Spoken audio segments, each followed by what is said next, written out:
The stage was set for a historic agreement. Instead, the Oval Office became a battleground. The year is 2025. America is back, baby. At least that's what the hats still say. President Trump, back in the White House, had invited Ukrainian President Volodymyr Zelensky to Washington. On the agenda, a big, beautiful deal to secure rare earth minerals for the U.S. These minerals, crucial for everything from smartphones to fighter jets, were in high demand. Trump, never one to miss a photo op, was eager to show he could make deals, even with a war-torn nation. Zelensky, meanwhile, was desperate for continued American support. Russia's invasion had ravaged his country. He needed weapons, money, and the unwavering backing of the United States. The rare earth mineral deal was a chance to strengthen ties with the U.S. and show his gratitude. Plus, it could help rebuild Ukraine's shattered economy. Win-win, right? Not so fast. The meeting started cordially enough. Handshakes were exchanged, flags were strategically placed, but beneath the surface, tensions simmered. The ghost of the 2020 election, which Trump still claimed was stolen, loomed large. And then there was J.D. Vance, Trump's vice president, a man who seemed to relish confrontation. Vance, a former tech investor turned political firebrand, had made his name by challenging the establishment. Now he was about to challenge a wartime leader on the world stage. J.D. Vance, the firebrand vice president, launched a scathing attack on the Ukrainian president. Zelensky fought back. Vance, never one to mince words, went straight for the jugular. He accused Zelensky of meddling in American politics. His evidence? Zelensky's recent visit to a Pennsylvania munitions factory, where he'd met with prominent Democrats, including Kamala Harris. "It's one thing to ask for our help, Mr. President," Vance reportedly sneered. "It's another to campaign against the very people who are trying to help you." Zelensky, caught off guard by the attack, tried to defend himself. He pointed out that he met with leaders from both parties, emphasizing the bipartisan support Ukraine enjoyed in the U.S. He reminded Vance that his country was fighting for its survival against Russian aggression. "With all due respect, Mr. Vice President," Zelensky shot back, "perhaps you can suggest a diplomatic solution that doesn't involve my country being overrun by tanks."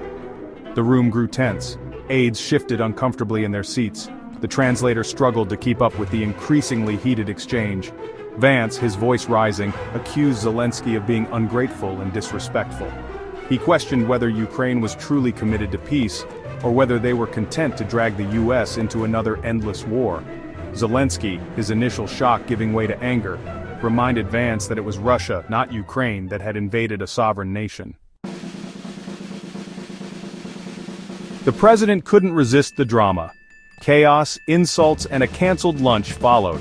Just when it seemed things couldn't get any worse, Trump, who had been strangely quiet up until this point, decided to make his presence known.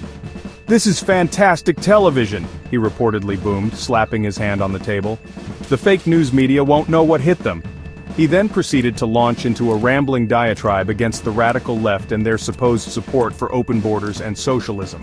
Zelensky, visibly bewildered by the turn of events, tried to steer the conversation back to the matter at hand, the rare earth mineral deal, and continued U.S. support for Ukraine. But Trump, his attention span already waning, wasn't interested. He abruptly announced that the planned lunch and signing ceremony were canceled. "Zelensky's not ready to negotiate," he declared to no one in particular. "He needs to learn how to make a deal." The Ukrainian delegation, stunned and humiliated, were quickly ushered out of the Oval Office. The meeting, which had begun with such promise, had devolved into a diplomatic train wreck. As cameras flashed and reporters shouted questions, one thing was clear: the Trump administration's foreign policy remained as unpredictable and chaotic as ever. The world watched in disbelief.